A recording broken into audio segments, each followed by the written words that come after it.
श्री स्वामी समर्थ. आजच्या व्हिडिओमध्ये तुम्हा सर्वांचं खूप खूप स्वागत. आज आपण जाणून घेणार आहोत अधिक महिन्यात आलेली ही सोमवती अमावस्या याचे महत्त्व आणि यामध्ये करावयाचे उपाय आणि संपूर्ण विधी आपण या व्हिडिओमध्ये बघणार आहोत. तर व्हिडिओ शेवटपर्यंत नक्की बघा. हिंदू पंचांगानुसार चंद्रवर्ष आणि सौरवर्ष यामधील फरक भरून काढण्यासाठी जो अतिरिक्त महिना येतो त्याला अधिक मास असं म्हटलं जातं. या अधिक मासाला पुरुषोत्तम मास असंही म्हटलं जातं, कारण हा महिना सर्वस्वी भगवान विष्णूंना समर्पित असतो, म्हणून या महिन्याला पुरुषोत्तम मास असं म्हटलं जातं. आणि याच महिन्यात जर सोमवारच्या दिवशी अमावस्या आली तर तिला सोमवती अमावस्या असे म्हटले जाते. हा योग खूप अत्यंत दुर्मिळ मानला जातो आणि ही अमावस्या जी आहे ती तर 60 वर्षानंतर हा दुर्मिळ योग आलेला आहे. अधिक महिन्यामध्ये सोमवारच्या दिवशी अमावस्या आलेली आहे, तर हा योग अत्यंत दुर्मिळ आहे. आता हा दिवस जो आहे तो कोणत्या गोष्टींसाठी महत्त्वाचा आहे हे आपण बघूया. पहिलं म्हणजे पितृतर्पणासाठी हा दिवस अत्यंत महत्त्वाचा आहे. पूर्वजांचा आशीर्वादासाठी हा दिवस खूप महत्त्वाचा आहे. त्यानंतर आर्थिक अडचणींमधून जर आपल्याला मुक्तता मिळवायची आहे तर त्यासाठी सुद्धा हा दिवस खूप महत्त्वाचा आहे. वैवाहिक जीवनामध्ये सुद्धा आपल्याला सुखसमृद्धी येईल आणि त्यासोबतच आपल्या मनोकामना इच्छा पूर्ण होण्यासाठी सुद्धा हा दिवस महत्त्वाचा आहे.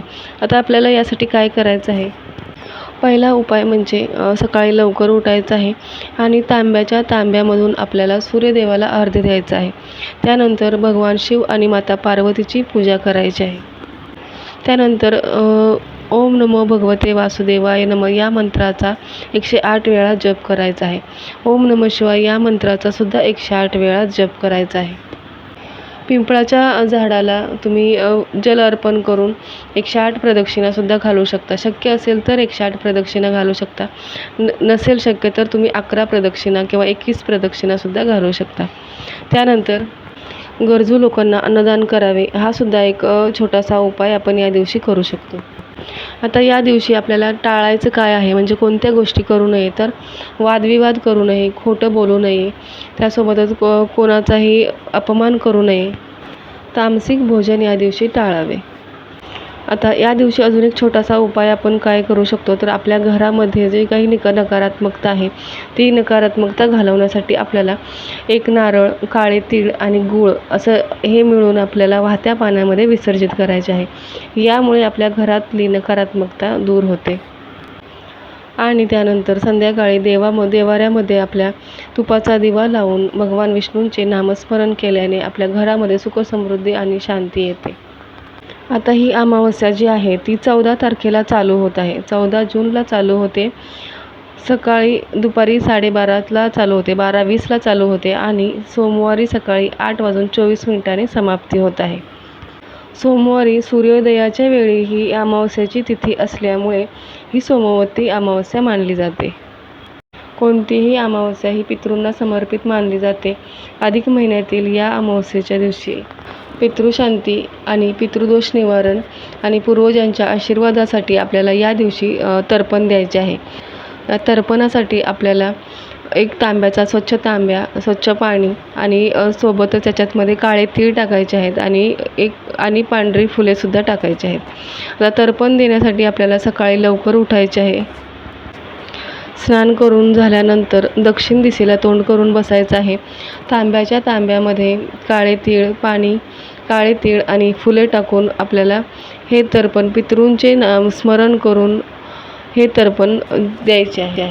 हे देत असताना आपल्याला ओम पितृभ्यो नमः हा मंत्र म्हणायचा आहे. ओम पितृभ्यो नमः हा मंत्र बोलून आपल्याला हे तर्पण द्यायचं आहे.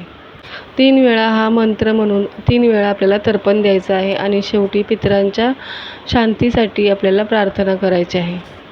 आता यासाठी अजून छोटे छोटे उपाय तुम्ही करू शकता. त्यामध्ये गोरगरिबांना अन्नदान करा, पिंपळाच्या झाडाला जल अर्पण करा, कावळ्याला अन्नदान करा, गाईला चारा घाला, शिवलिंगावरती आपण जल आणि त्याच्यासोबत काळे तीळ टाकून जल अर्पण करू शकतो. ह्या छोट्या उपायांमुळे सुद्धा आपली पितृशांती होते आणि पितृदोष निवारण होण्यासाठी मदत होते.